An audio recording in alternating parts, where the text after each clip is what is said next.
Yeah. in the middle of the road. So, Yeah. but anyway. Well, that's what you get for living in the woods. It is. It is. Even though I have plenty of deer here too. So We have them everywhere. Yes. Everywhere. They're all over our yard and stuff. Yes. Erin, where do you live? Collegeville. Oh, okay. Yeah. So I'm up in the Scranton area. Oh, yeah. My husband is from there originally. Really? Yeah. Yeah. Huh. Peckville. That's where Enterprise is. I'm going to Enterprise in Peckville. There you go. He's actually on his way home from there now. Oh, that's so funny. Is his family still here? No, he unfortunately had a friend whose mom passed away. So he went up for the viewing and services yesterday and today. Yeah. Okay. Oh, that's really, so where did your husband go to high school? Bishop O'Hara. Yeah. It no longer exists. No, it does not. But I call it that all the time. And my kids are like, there's no such place. I'm like, yeah, it would have been Valley View would have been his high school, his public high school. That's so funny. And what year did he graduate? I should probably know this, right? 95, I think it was. 95, yeah. All right. Yeah. Is that right? No, that's not right. 91. 91. Okay. Making him younger than he is. That was college graduation. Don't do that to him. Yeah. Well, that is really funny. I grew up here. I grew up in Scranton, so I went to Scranton Prep. So. Oh, okay, yeah. Yep. Small world. Small world, absolutely. Especially that Scranton world. Yes. Well, I say everyone always intersects somehow with Scranton. It's amazing. Everywhere we go. And I'll tell you this, and then I know we need to start. So when I got hired on to Cruiser Mitchell, I had worked here years ago, like 15 years ago, right out of law school, and then went and did claims for a while and then ended up coming back. And there was when I got hired on, we also hired on somebody named Bob Walsh. I don't know. He worked at the Hartford. Turns out Bob lived a quarter mile from me up the street outside of Scranton, across the street from where my kids went to preschool. I was in front of his house about 5 times a day, never met him. And then he moved to Connecticut and we got hired on a Cruiser Mitchell, and I started talking to him and we realized 5 years we lived right next to each other. Oh my gosh, that's hysterical. Well, and then also like I get introduced to Jen last year and we start talking and she's like, oh, I went to Scranton Prep. I was like, oh, like a lot of my friends from law school went to Scranton Prep. And then we start doing like the name dropping thing. And it's like, she knows all of my, like I had an extraordinarily large group of people that went from Scranton that graduated with me from law school. But Jen's like, I know all those people. I'm friends with them. Yeah. It is I went to college with quite a few people who were from Scranton as well. So it is funny how small that area is, yet I feel like everyone has passed through there at some point. Yeah. But at least you didn't go to University of Scranton. Like you got yourself out for a little bit. I was gone from 18 until I was like 34 when we moved back, 33. So I was gone. We said we'd never come back. And then I had 2 kids in 20 months. And I was like, oh, okay, we're going home. Yeah. I mean, even today, like I was dropping my daughter off from school about 10 minutes from my house, and I hit the deer right in front of my parents' house. So I called. I was like, Dad. Of course, he was on his way to work. He turned around. He met me in his driveway. That's nice. That's a nice thing to have there. Yeah. And where did you go to college with all of the Scranton people? I went to University of Pittsburgh. Oh, that makes sense. Yeah. All right. Why don't we jump in? Because I'm like, Jen, you can't ask her where she went to college. That's part of our discussion. I'm sorry.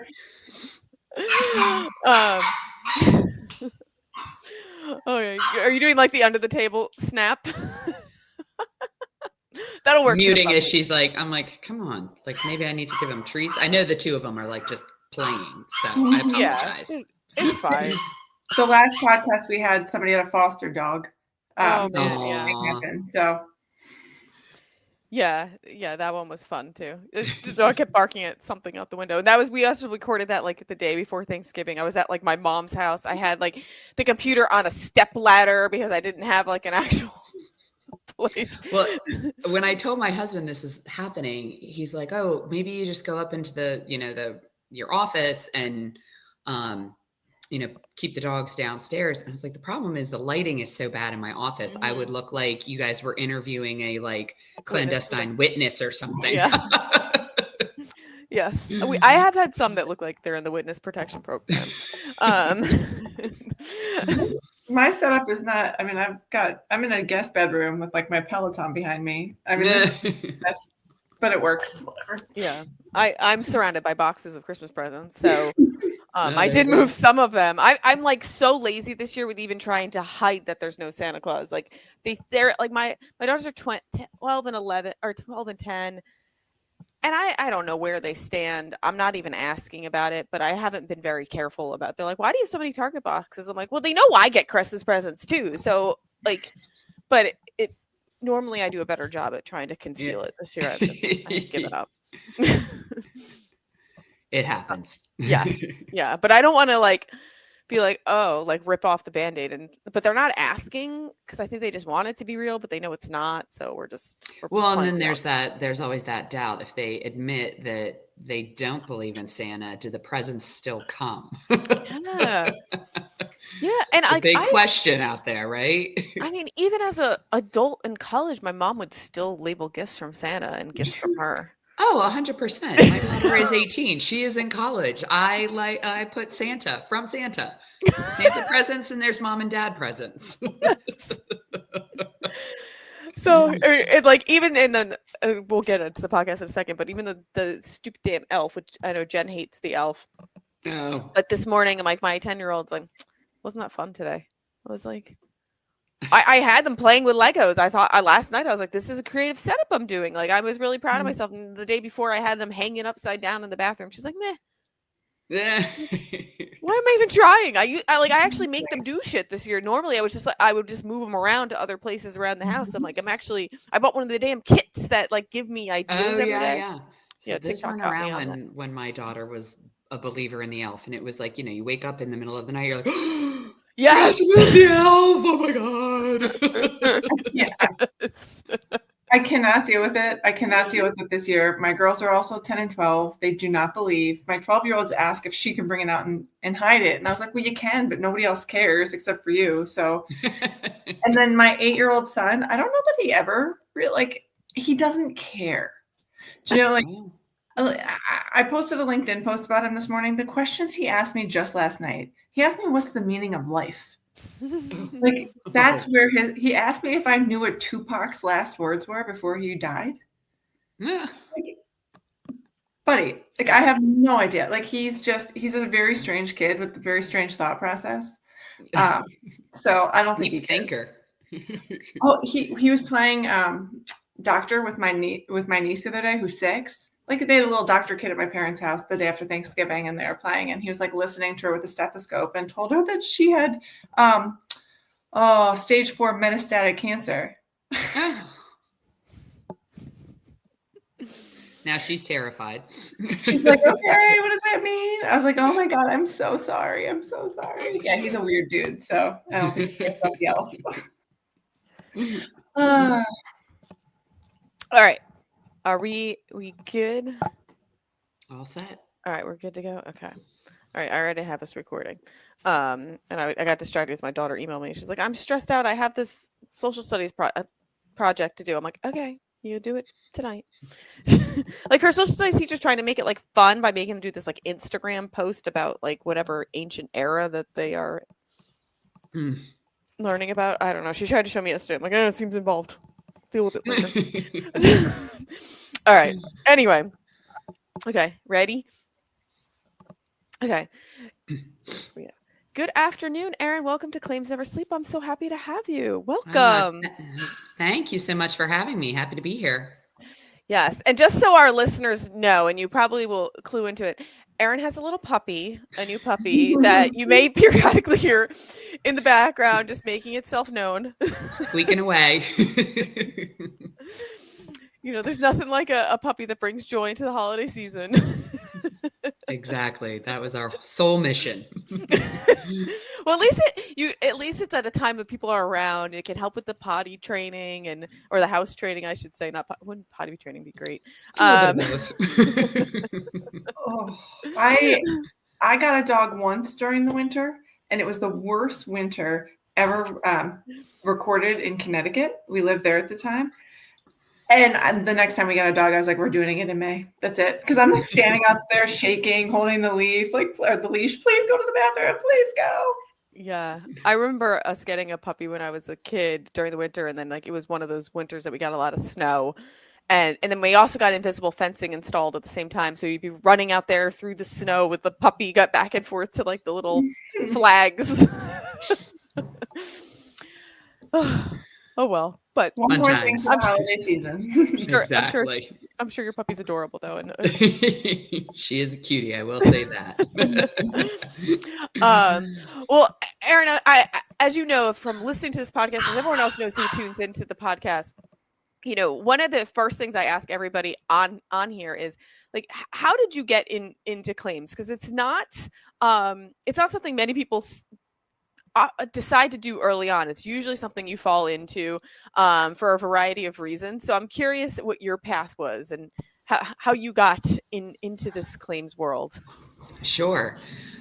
Like most people, I didn't really have any aspirations to be in the insurance world. I had completely different aspirations. While my father was an insurance executive and I would co-op and intern for his company that he worked for throughout college. When I graduated college, I had like these like very grandiose plans of joining the Peace Corps and making a difference in the world. And I went to the University of Pittsburgh, and my degree was in Latin American studies with a concentration in international business. You're speaking Jen's language right now. I was Latin American studies as well. So clearly not insurance. I knew insurance from my dad. I knew insurance from, my co-op and internships, but certainly was not looking to get into the insurance world. Fast forward, you're trying to find a job. My dad had to have surgery and I was the only one not working, so to speak. So came home to help him out with things back to Philadelphia area. And the insurance company that my sister was working for was in need of a workers' compensation claims rep who could speak Spanish. And with my background being Latin American studies, I had taken Spanish for a number of years, was pretty much fluent, not anymore because it's certainly use it or lose it. Mm-hmm. And I went in to interview with them. They actually, my interview was in Spanish to make sure I could actually speak Spanish. Mm-hmm. Had no idea about workers' compensation, but they hired me. They would train me, but you can't really teach someone Spanish. That was going to be a lot more difficult. So I was hired to be an on-site adjuster, workers' compensation adjuster at a meat packaging plant. Oh, wow. Yes. Talk about being thrown right into the fire. They had some gnarly injuries, as you can imagine. Mm-hmm. But I will say this, that particular facility made all of the Wendy's hamburgers all up and down the East Coast. And I will still eat Wendy's to this day. The cleanest facility you can imagine. I was very impressed. I was looking forward to go the other way. But no, did not turn me off whatsoever. So did you find it more difficult that you were doing a job that you were unfamiliar with in a different language? So the reason I needed to be able to speak Spanish was because their employee base, their population was mostly all Spanish speaking. So everything that I would do from a writing and reading perspective would be in English. But when I would interview the employees, as soon as they got injured, I was, like I said, on site. I was in a job site trailer where their medical clinic was.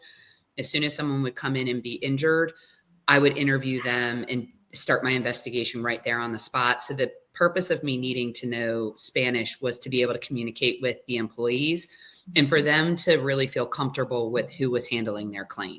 Mm-hmm. It's all about establishing that rapport very early on in the claims process and getting them to trust you, because really you're just really trying to make sure that they're okay and teaching them like, hey, don't worry about your medical benefits. If you can't work, don't worry about it. We're going to take care of you. That's the idea. Unfortunately, we're all cynics these days, and we have to prepare for the worst, but hope for the best, right? But 95% of all claims go exactly the way they're supposed to. It's that 5% that go wrong that stick in our brains and make us all jaded.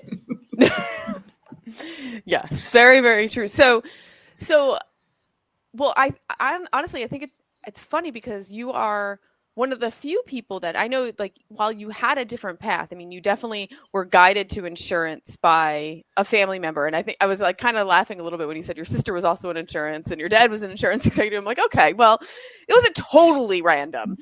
Yeah, you had someone not totally in your ear. random. Exactly. Yes.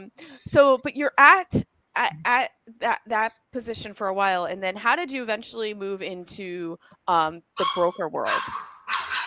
So when I was at that particular company, it was a monoline workers' compensation carrier. They don't, unfortunately, they no longer exist. It was a great company. It was called EBI Companies. And they were purchased by Royal and Sun Alliance. As with so many companies, especially back in the early, 2000s, it was, some were folding like Reliance, some were being purchased by other larger organizations. And that's what happened with EBI because they were monoline workers' comp. When I was with EBI, I feel like I was pretty good with relationships. So they had me work also on other accounts for one particular broker where I kind of, engaged and worked closely with the broker and the clients to make sure things were running smoothly. And that was the Graham Company. And then the Graham Company, when EBI was purchased, asked, what my plan was. And I said, well, they want to transfer me, but I'm newly engaged. I have no interest in moving right now. And they were like, well, would you consider coming and working for us? And I was like, well, let's talk. And that's how I moved on to the Graham Company. And then they taught me every line of coverage imaginable. I was going to say, for every industry. Graham Company has a very robust training program. They do. They do. One of the best in the industry. You got to give it to them. And that's why they have such a great reputation, Yep.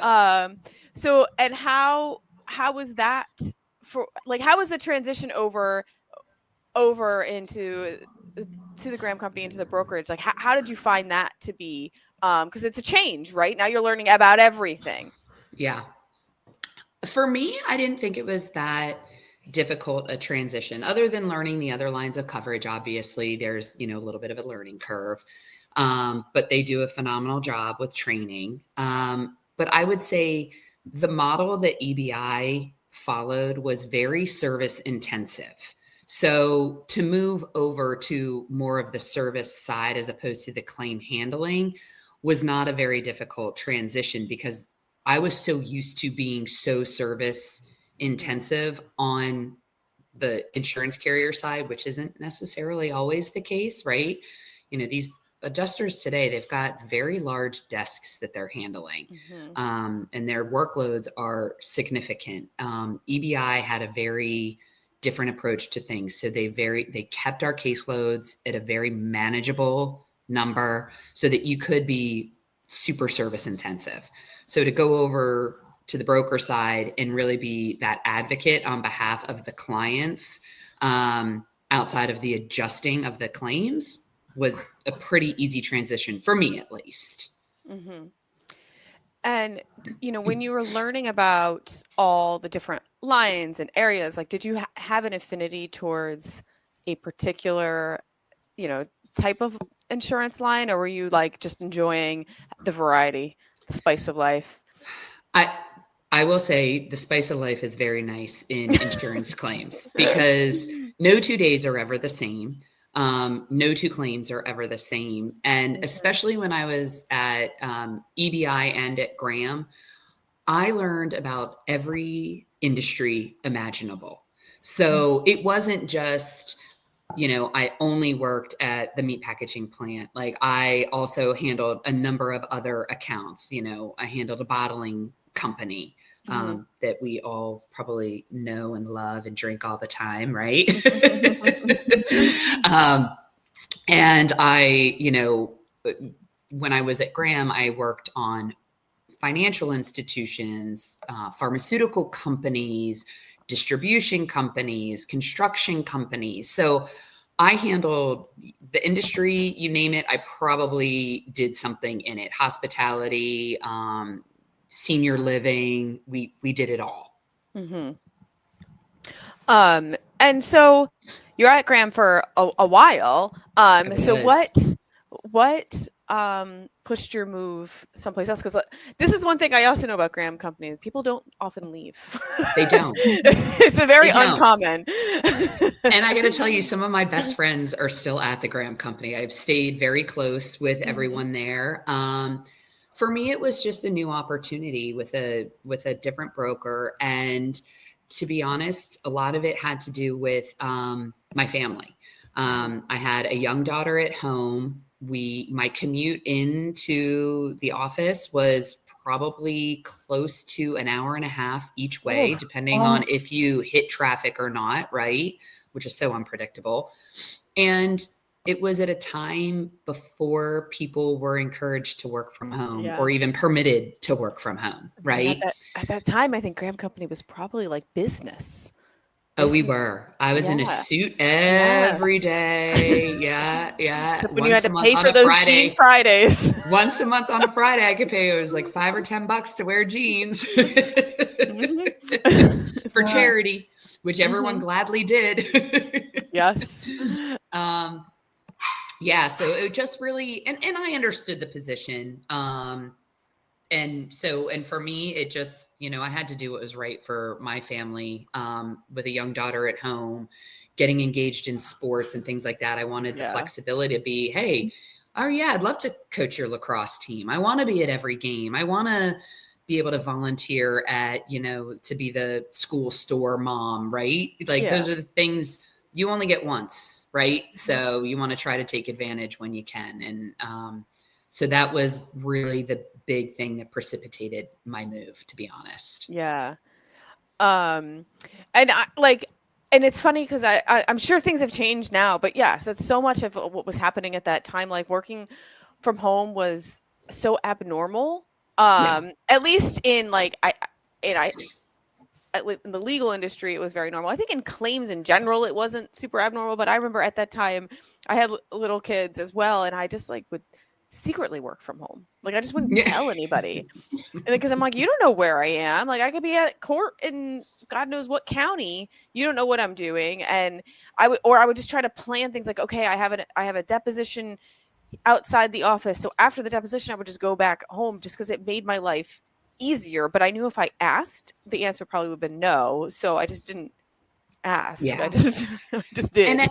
And I will say this, I still very much encourage folks in my group included and myself included to get into the office at least a few days a week, because you can't replace that bopping into someone else's office and having that conversation that if you're at home, quote unquote, isolated, you would try to figure it out on your own.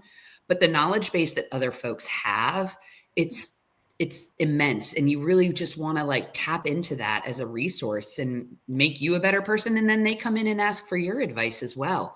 You don't want to be that, if you're not seen, you're forgotten sort of thing. Yeah. So I really love, hated COVID, but love what COVID did in that it made us all be able to have this kind of hybrid approach to things, which I think has been great. Yeah, I agree. I mean, I'm with you too. During COVID, I was at that point working from home quite a bit, but I wasn't used to having everybody else home as well. That was the part I didn't like. But now, the thing is, now I look back on it and I'm like, I kind of miss some of it. Like there's parts I miss our little walks that we'd go on, and some pieces I miss. I do not miss online school and managing that. But there was some not fun. No, it was the worst. I was so stressed all of the time. Yeah, who's going to school, you or me? Yes. So tell us a little bit about what you're doing now and where you're at now, though. So I am with the Baldwin Group, their construction practice. So now where I had kind of previously been, all over, all different industries. I've really, honed my craft, so to speak, within the construction industry. So I am the director of claims for our construction practice. So in addition to, handling a book of business where I have clients specifically assigned to me, and I assist with, the claims and advocacy on, their behalf. I also run our department and, try to set things up from a strategic standpoint, education, policies and protocols, things of that nature. So yeah, it's been good. It is good. So I've worked in a lot of construction claims, and what I've always found though is it can vary so much between different companies as to the sophistication of their contracts and the response to claims. Like much larger companies might be better equipped when they get hit with claims, and then you have smaller outfits that their contracts just might not be as ironclad as some of the bigger players.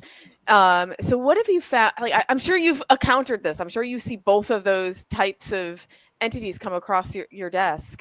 So how do you handle some of the less sophisticated entities that might not have these like ironclad contracts that sometimes does like leave them open to extra risk? Yeah. So for us, we take a lot of pains to go through our clients' programs and their risk management programs and understand what their contracts say. If they're a downstream party being a sub, we want to make sure that they know what sort of liabilities they've accepted. If they're the upstream general contractor, the GC, we make sure that their contracts are tight and that they are able to, tender down to the downstream parties. We, give recommendations with respect to what sort of endorsements they should or should not accept. Because your contract can say one thing, but if if a sub doesn't have a particular endorsement on their policy, they just don't. If they don't have the coverage, they don't have the coverage. Yep. So it's not only just obviously making sure that we can attempt the risk transfer and get it taken care of, but also, making sure that if we're unable to transfer, that the client is still protected, right? That's ultimately the goal, and making sure that they're protected and that their balance sheet and their assets at the end of the day are going to be okay. Yeah. But it is something that I realize, or I've come across quite a bit, is like the subs. It happens more so with subs, is that they don't always appreciate the downstream risk that runs to them. And it's not unusual or abnormal. I wouldn't necessarily get involved in this piece, but our account executives would, where they might get on a call with a subs broker and explain to them, this is why you need this endorsement. This is why we're requiring this in the contract.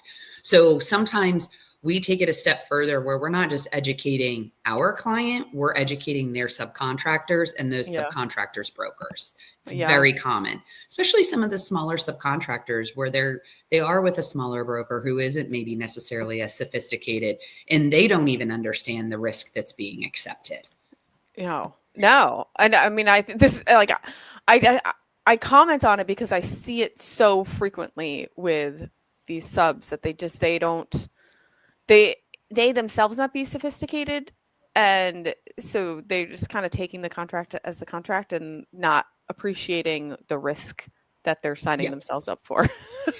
And we also have, Megan, when we first had a conversation, I was explaining to you a number of our general contractors are what are considered CSIP sponsors. So contractor insured insurance programs, or contractor controlled insurance programs.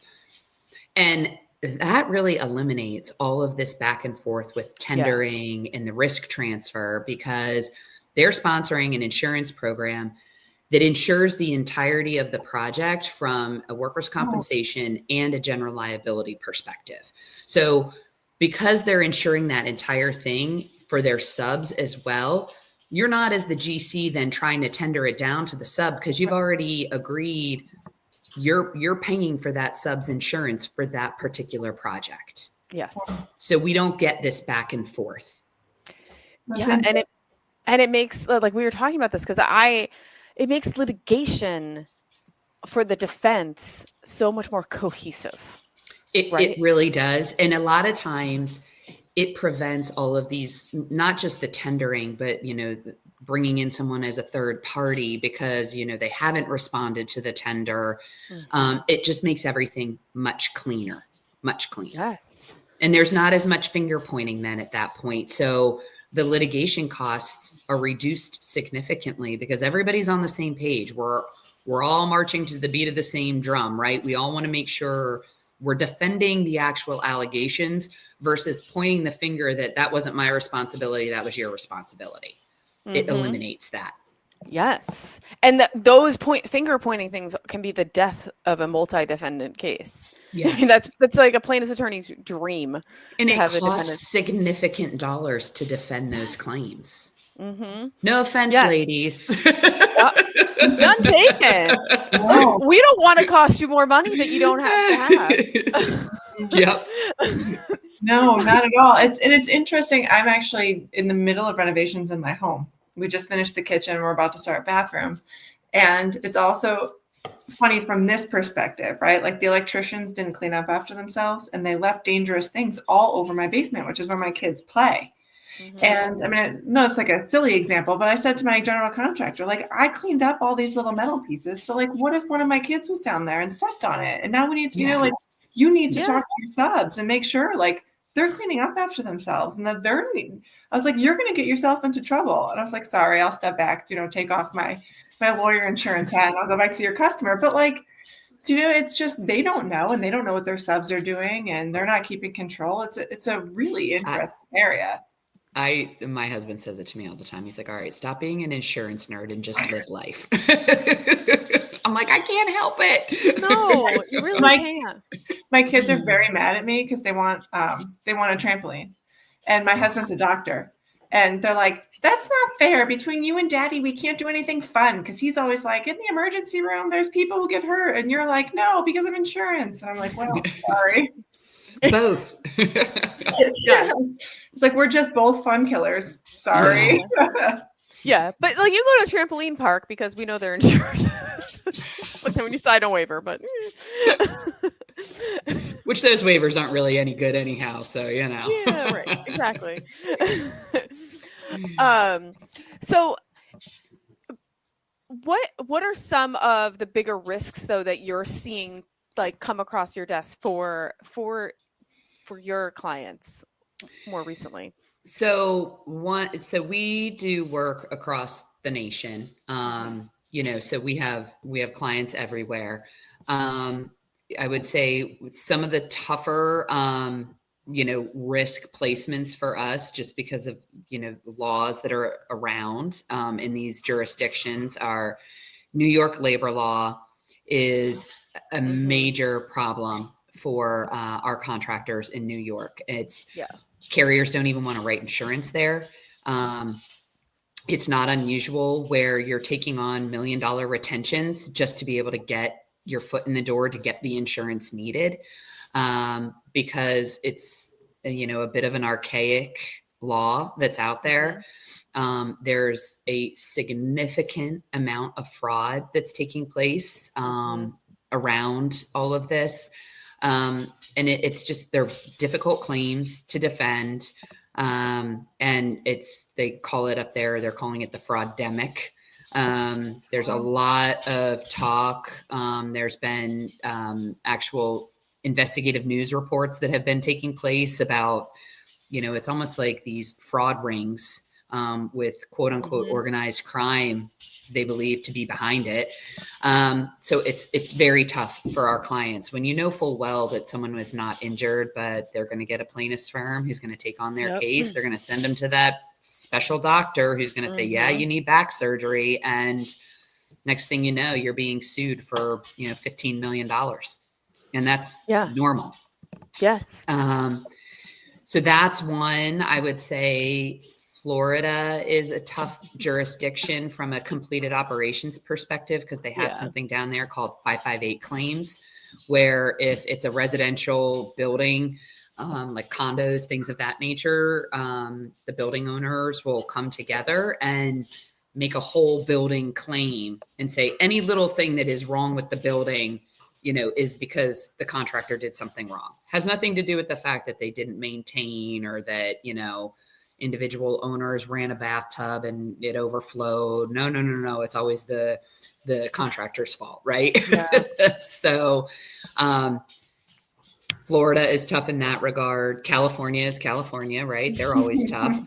And Pennsylvania is a really tough jurisdiction. I think you guys are probably super familiar with, those, the jurisdiction hotspots, I think, or hell holes. Jurisdictional hell holes, right? Yes. And they list it by state. And for Pennsylvania, it's not Pennsylvania, it's Philadelphia. Yes. They're tricky. They the jurors and the jury pools are, very liberal. And you can get pretty much any reason. If you've driven a vehicle through Philadelphia, it seems like there's reason to be in the Philadelphia jurisdiction. Yes. It's tough to get, once you're in it, it is really tough to get out of it. It really is. And I think it's a lot of it's the judges. It's for me, it's less the jury pool and more the judges making the appropriate decisions on motions, and things just kind of fly through. There's not thoughtful consideration to motions. Things get rubber stamped denied. Getting out is so hard, even if you're doing a motion to transfer, motion non-form non-convenes or whatever, it's very difficult to leave Philly. But even so, even the counties are getting harder. Yeah. And I think, to your point there, where the judge is an expert, they understand what you're arguing, to then say, oh no, this is a matter for the jury to decide. They're not understanding the intricacies and the nuances of what's being discussed. They're not trained the way a judge is, or the attorneys are, or a claims adjuster is. So for them, it becomes even more difficult, and it becomes more of a, who do you like more? Who's more credible? That's what it boils down to, regardless of whether or not, Johnny tripped over, a ladder on a construction site. It doesn't matter. It's just who do we like more? Yes. In fact, I'm not going to name names, but a few years ago, I was on the excess layer, so I had to monitor a trial, and after the jury came back with their award, and we pulled the jury, and how they weighed on the case was directly related to the plaintiff's attorney's likability. It was like, oh, well, and by the way, they were completely wrong in their assessment. Like the plaintiff's attorney, they thought was like, oh, he just seems like a regular old guy. I'm like, he is so rich. He's not a regular old guy. He's a very good attorney, but they're like, oh, it just feels like he would be someone I could sit and have a beer with. I'm like, you probably wouldn't. But that was the that they were swayed by that. And then when they were talking about the defense attorney, oh, he seemed really, really fancy. I was like, compared to him? I was like, but that's what they were basing it off of. Yeah. So it's hard. And that's the thing. The jurors just sometimes, especially when we get into the nuances of construction and contracts, and they don't understand what we're talking about.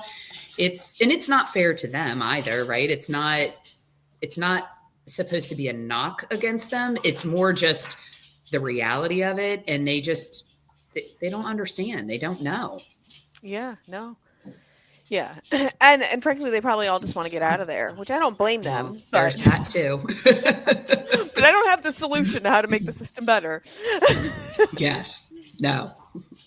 That's a pay grade way above mine. Yeah. Multiple.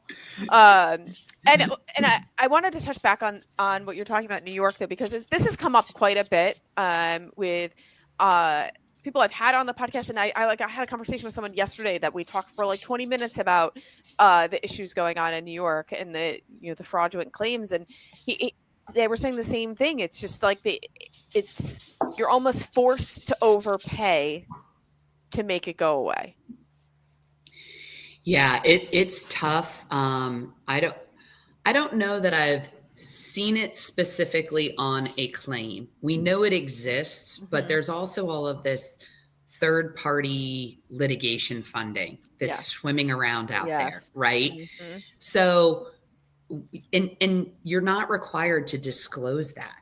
So it already puts the defense at a disadvantage because, the carriers very much, they have fiscal responsibilities, right? So they've got to make sure they're doing the right thing from a fiduciary perspective. But like the plaintiffs' firms have this ability to bring on expert after expert, and they don't get paid unless they win. So who is funding this, right? Right. Enter the third party litigation funding. And we don't really know where it's coming from. We don't think. I mean, we do believe that some of it is not from the US. We believe it's being funded from outside. So it's tricky. But they're not required to disclose. So until I think that starts happening, and there's a requirement, I feel like it's just going to continue.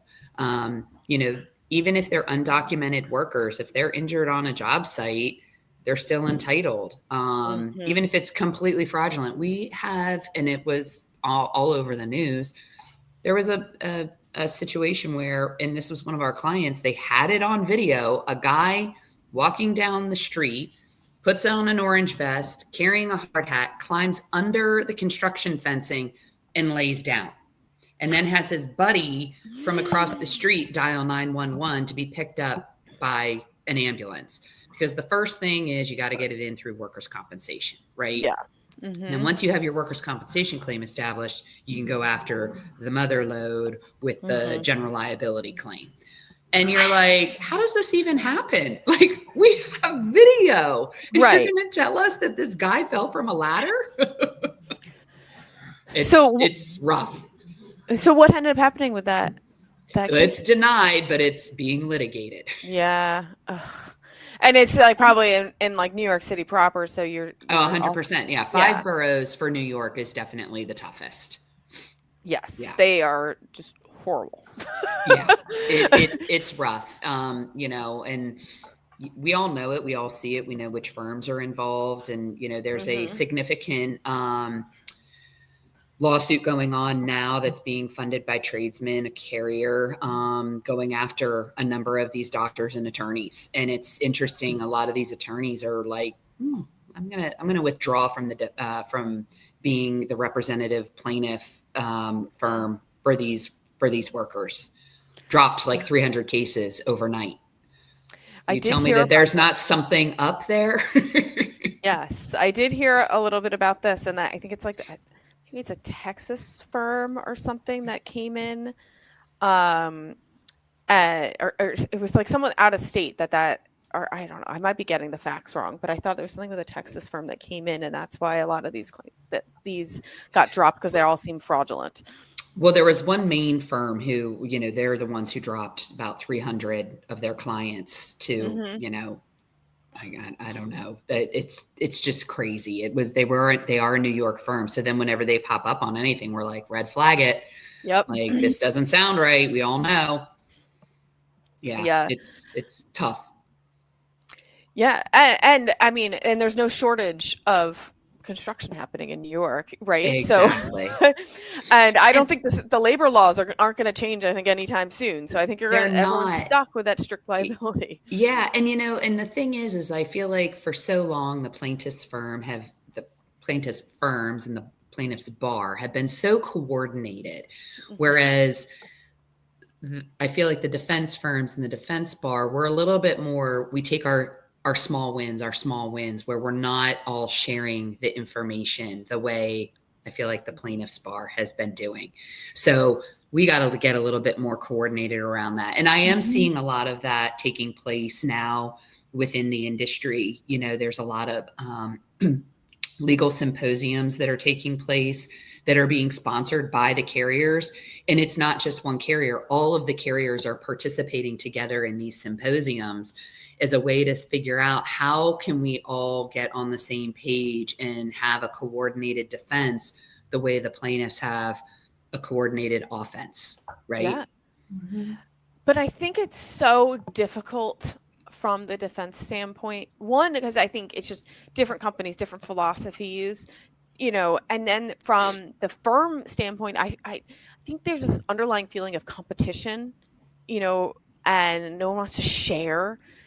I'm not saying I agree with it, but I feel like that's that's why information doesn't get as coordinated and passed around as much as it does in the plaintiffs industry, because they don't care. They don't need to share. Right. And I feel like on the defense side, it feels competitive.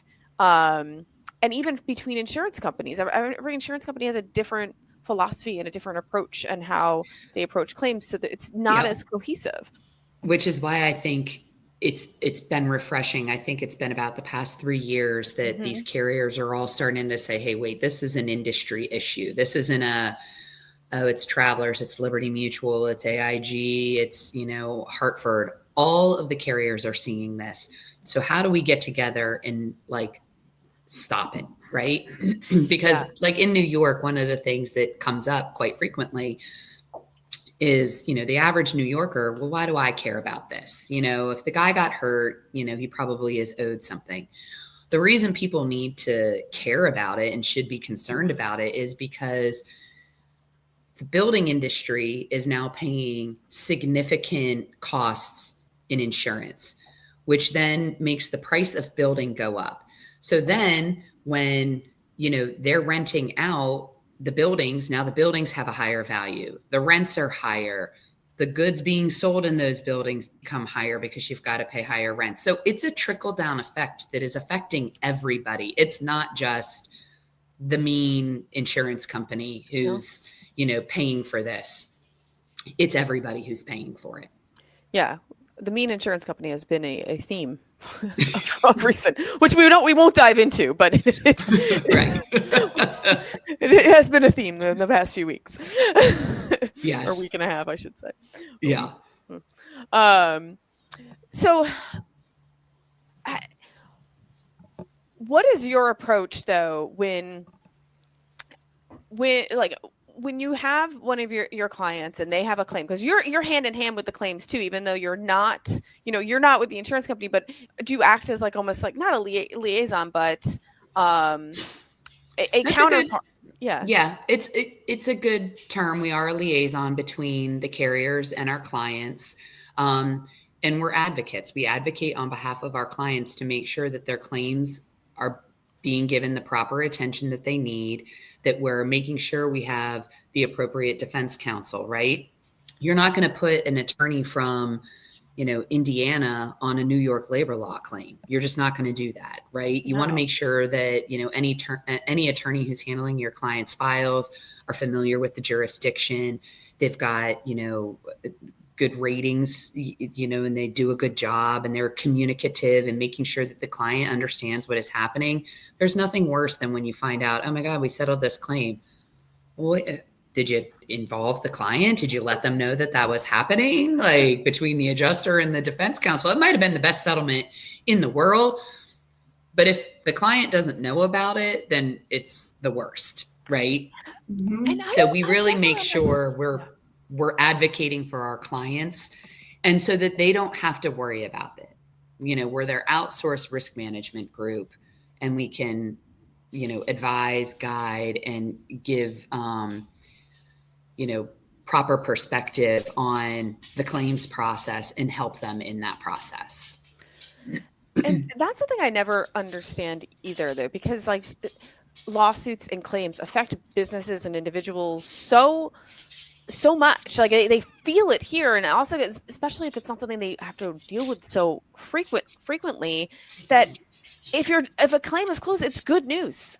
So give them the good news. So and I understand it depends on the particular insured that how involved they want to be in the strategy, but some some are more involved in, the litigation strategy, and others don't want to be bothered. I mean, you have that plenty of times too. Just let me know where I need to be when I need to be there, and let me know when it's closed.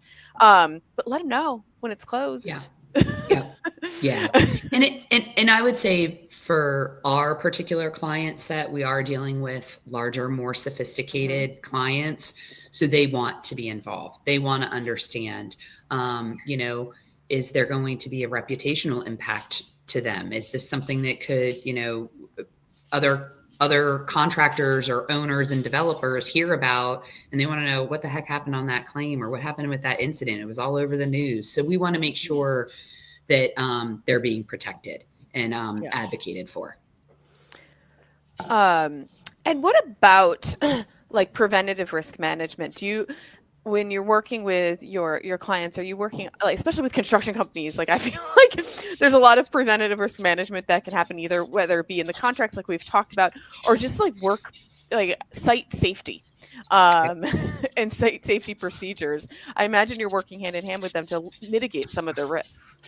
Yeah, so we do have an entire loss, we have an entire loss prevention team who also works, our safety professionals and safety engineers work very closely with our clients to assist in establishing site safety protocols, helping with fleet management programs, any number of issues that might pop up from a preventative perspective. And they're very, very much involved. They're walking the job sites with the carriers, with the client, both at the same time and on their own. We get very engaged. We also have, loss prevention roundtables where we're inviting clients in to teach them the latest and greatest loss prevention methods that are out there, and making sure that our clients are educated in the process. Yeah. And do you ever find that you get some pushback when suggesting changes? Absolutely.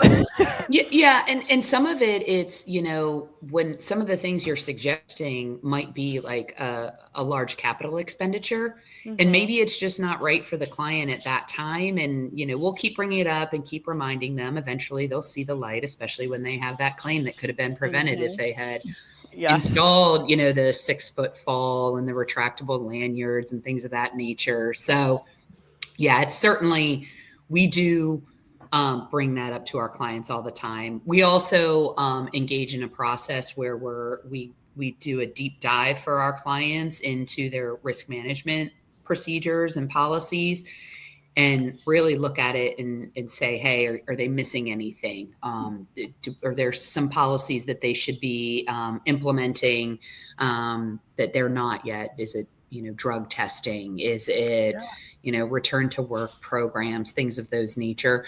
And we assist our clients in developing them and implementing them. Yeah. And identifying which ones they need. Yeah, because I imagine that can be hard too, because again, even though you're dealing with sophisticated companies, sometimes they're like, well, we don't need that. Like, absolutely.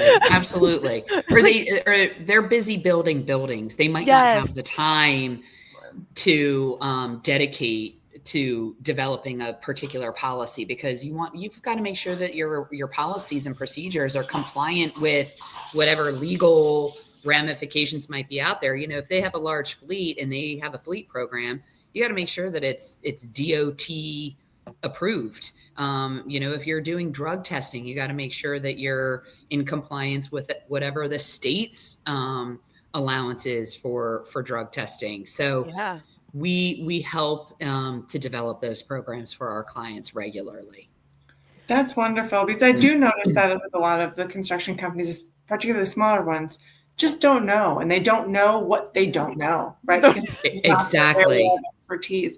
And I know I do a lot of employment work, and sometimes I look at their employee handbooks and you just like slowly close them and recommend maybe they update them very soon. Because it is, it's so out of their comfort zone, as it should be. I don't know how to build a house. Yeah. Well, and you bring up a great point, Jen, with like employee handbooks. They might have like something in their employee handbook, and they say, we do this, that, or the other thing. And then you look at the individual actual policy that they're referring to. And that policy is not anything that they mentioned in the employee handbook. I'm like, your two policies don't line up here. That's going to be problematic if you have to explain that in front of a jury or a judge, why you say one thing and you do another. Right, Yes. because I think it's because they go to whatever website that is and just print out an employee handbook, but don't actually implement any of those policies. They need Jen. They need Jen on board. Yes, we see that all too frequently, unfortunately.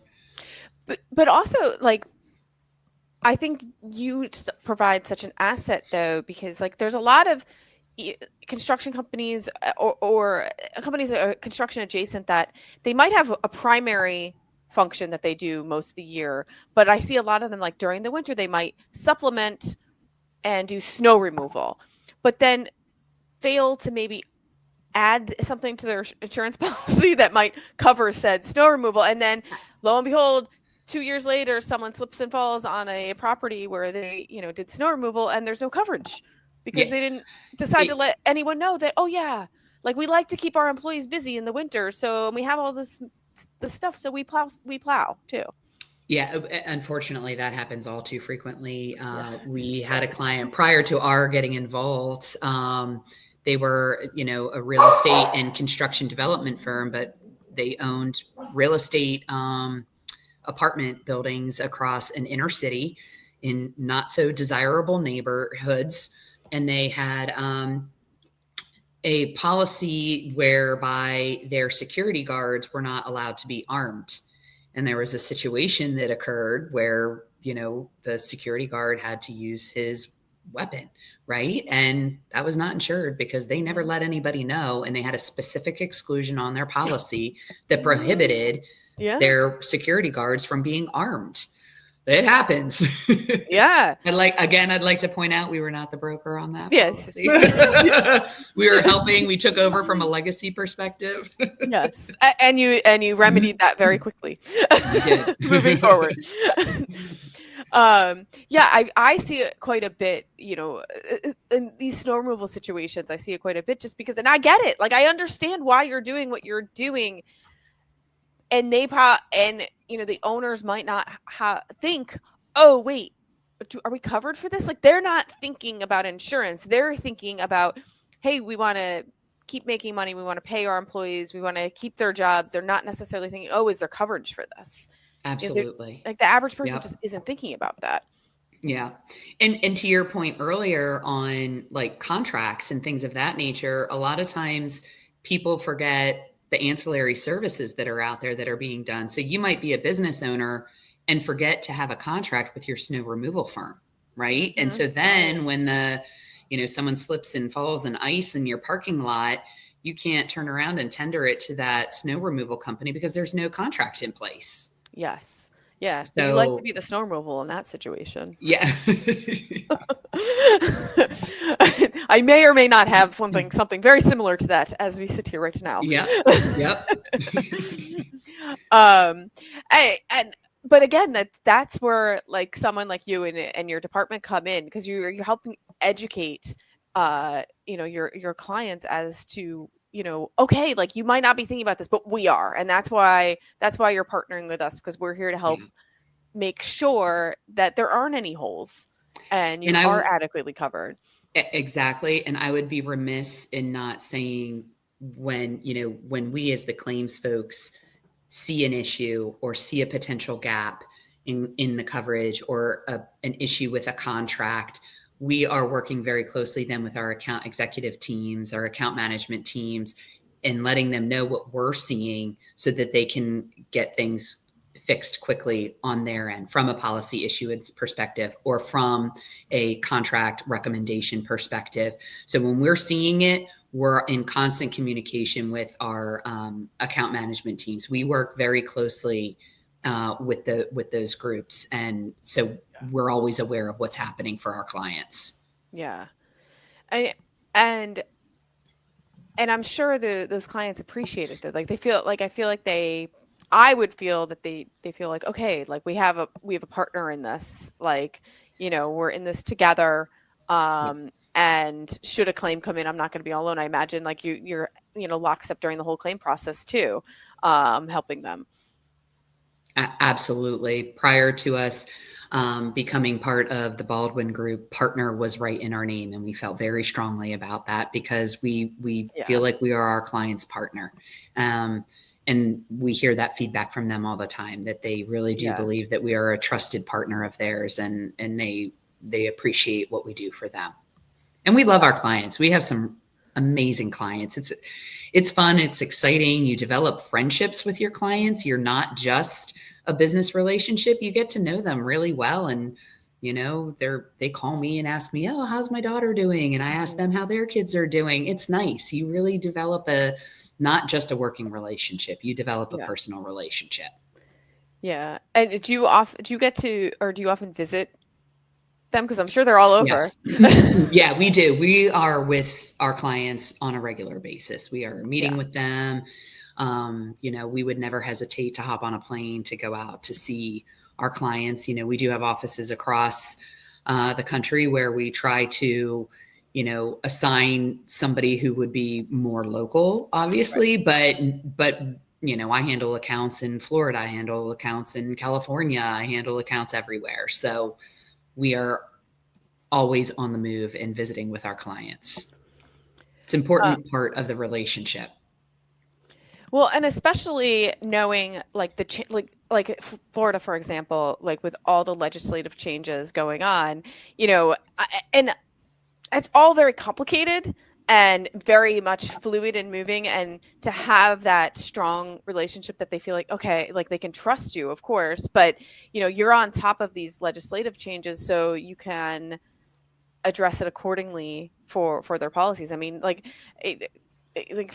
I talked to a lot of people about Florida, and I've been learning a lot about Florida and the changes going on there, and it's getting better from what I understand. It is, and you know, there were significant changes with, you know, statute of limitations and things of that nature, and what was going to be permissible for, you know, boarding your general damages and things of that nature. So there was like that quote unquote rush to the courthouse steps to get things filed about a year and a half ago now. Yeah. So, but now we're going to start to see the benefits of the changes that have been made. And there were changes that definitely needed to be done. There was some significant tort reform, and, you know, there's still more that could be done, but we'll take it where we can get it, right? Yeah. And I like wonder, you know, and I think the answer is no, but I wonder if anything is similar could be in the pipeline for New York with the labor law, because that's all, like, I kid you not, it's like New York labor law, like that's what I hear all the time, like and it's very similar to the response you got like last year or 2 years ago with Florida. So I'm like, you know. Yeah, it has definitely, I mean, labor law has been around since, you know, the dawning of construction, I feel like. I will say there is now more than ever a very concerted effort taking place from all angles to get some reform with respect to labor law. When labor law was instituted in that first lawsuit that came out, that kind of brought up this statute, maybe it was needed back then, right, to protect workers more. But workers are very well protected in New York, and across the country, right? You know, so I think what is being done now is taking advantage of an old law for financial gain. And there are a number of lobbyists that are working to really affect some change right now. It's slow moving. I don't think it's going to happen overnight, you know, but I'd like to think it could happen over the next couple of years where we could make some headway. Yeah. I mean, and that's exactly it, though. It is being used just for financial gain. I mean, it isn't serving the purpose of the intent of when it was created. Exactly. And so many laws, right? Yes, so many. Well, Erin, we are just about out of time, but I didn't want to sign off without asking you this, because I ask everyone who comes on this podcast this question. You know, so knowing what you know now, what advice would you give your younger self? Oh, that's a good one. I'm not really sure. I gotta I leave it say, for the end so you're nice and tired. yeah,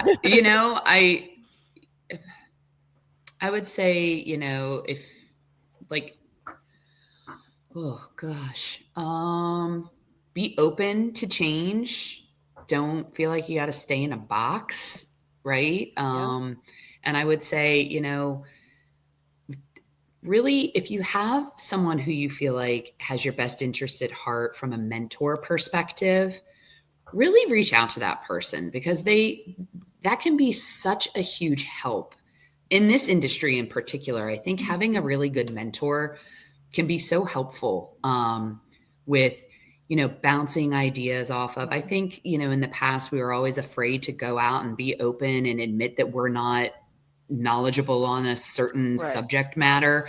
It's okay. We don't have to know everything. Part of being a good consultant or coworker is saying, you know what, I don't know the answer to that, but I'm going to get you the answer, and knowing where to go to get those answers. Yes. So being open to a mentor, I think, is in this industry and in general can be hugely helpful. Yeah, I agree. And I also I would say like I stay away from pretending like you know everything, because then Agreed. then you lose credibility because no one knows everything. Like nobody. Absolutely. Like, Absolutely. like I would joke with a friend of mine, like we had a someone like we both knew that would always like, oh, I know that, I know that, I know that, I know that. I'm like, you don't know everything. Like it's almost like you don't litigate cases on the moon. Like let's So just admit it.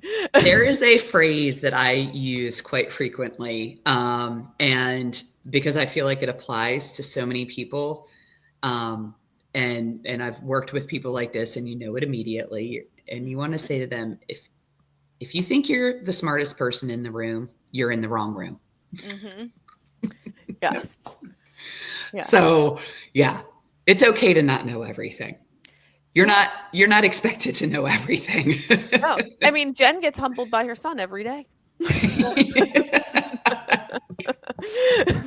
If anyone knows the meaning of life, you let me know. Even Google couldn't help with that one. I mean, what did you say?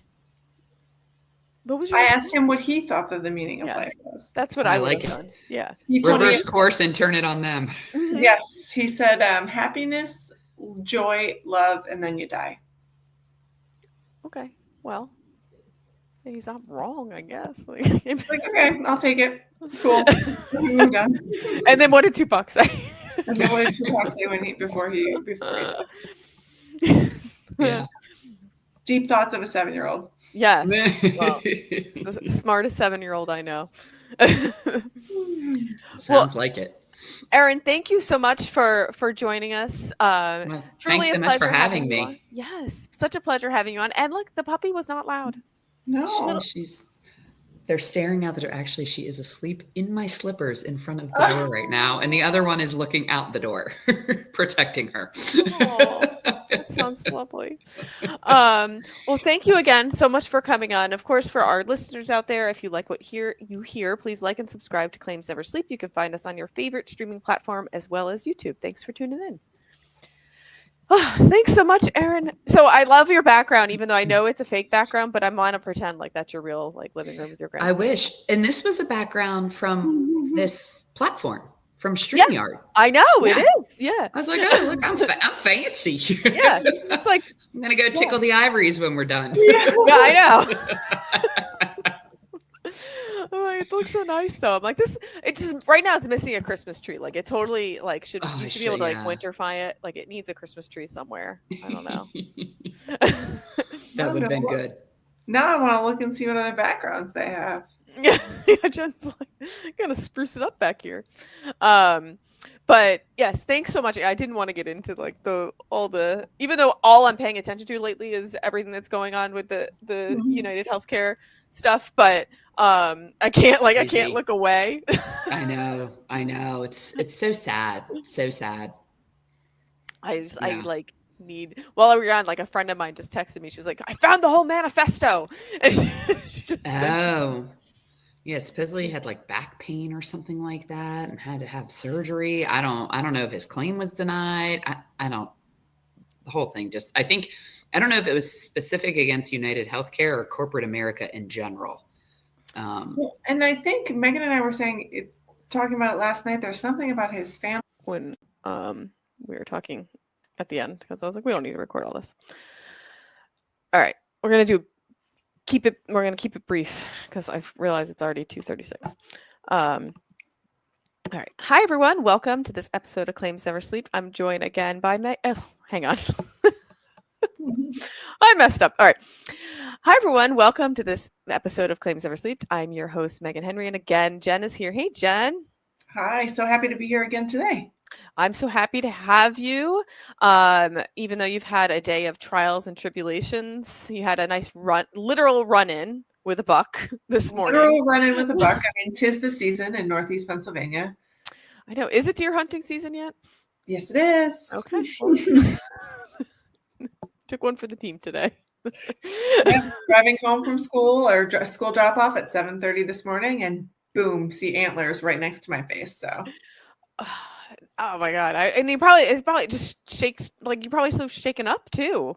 I was, and the craziest part of the story, I think, is that we just got my husband's car back 2 weeks from when he hit a deer. As I said, this is what you get for living where you live. You know, it might be pretty and it might be peaceful, but there are hazards involved. Lots of four-legged hazards, yes. Well, so despite everything you've been through already today, thank you so much for taking the time to co-host with me today and joining me to speak with our guest today, which is Erin Pfeiffer. Erin is Director of Claims at Construction Risk Partners, and her and I caught up a few weeks ago, and we started talking about all things construction and contracts and, the hot issues that she's seeing come up in construction claims and, what she's seeing in states across the United States and just everything that she's learned. She started in claims or started in insurance and then moved over to a broker. And now she's on the broker side. So she has a wealth of knowledge to share. So with that, let's bring her in. All right. Did I ramble too much? No, it was good. Right. Okay.